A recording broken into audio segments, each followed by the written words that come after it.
खपाए छॾिया असांजो बयानु वतल्ला इन्हीअ में न को करे आसरो इन्हीअ में न को करे आसरो पराई अमानत पयल्ला असां दिल खपाए छॾिया असांजो बयानु वतल्ला इन्हीअ में न को करे आसरो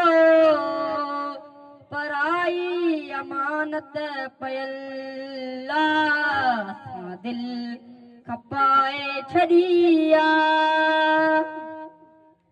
कॾहिं न कॾहिं नेठि ईंदो पंहिंजी शइ जो वारिस त थींदो संभाले अमानत रखी अथमि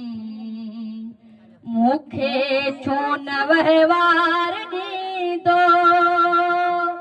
न रियायत कबी न छॾबी टकी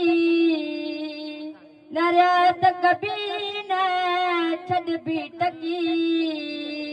जो पल पल जो लेखो लिखियल्ला असां दिल खपाए छॾिया असांजो बयानु वतल्ला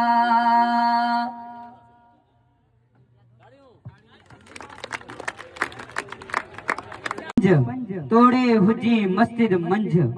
पढ़ी निमाज़ूं पंज तोड़े हुजी मस्जिद मंझ हाफिज बणी कारी बणी तोड़े करी सवे हज पर रब रहंदई रंज जेसी खिदमत नथो करी ख़ल्क़ जो हाणे मां तव्हांजे भरपूर ताड़ी में गुज़ारिश कंदुसि असांजी क्लास जे शागिर्द नाए क्लास जे शागिर्द शिराज अली तंगियाणी खे जेको तव्हांजे अॻियां जी गीत पेश कंदो असां दिल खपाए छॾिया असांजो बयानु वतल्ला असां दिल खपाए छॾिया असांजो बयानु वतल्ला इन्हीअ में न को करे आसरो पराई अमानत पयल्ला असां दिल खपाए छॾिया हुयो कोन ॼाणू सुञाणू सूरत ॾिसी हा कईसूं सूती बि ॾाढी ॾही वियो बटेट कटे चार घोरूं न धोखो थियो न धोखो ॾिबो जो मुड़साणी ॾाढ़ी ॾिनल्ला असां दिल खपाए छॾिया असांजो बयानु वतल्ला कॾहिं न कॾहिं नेठि ईंदो पंहिंजी शइ जो वारिस त थींदो संभाले अमानत रखी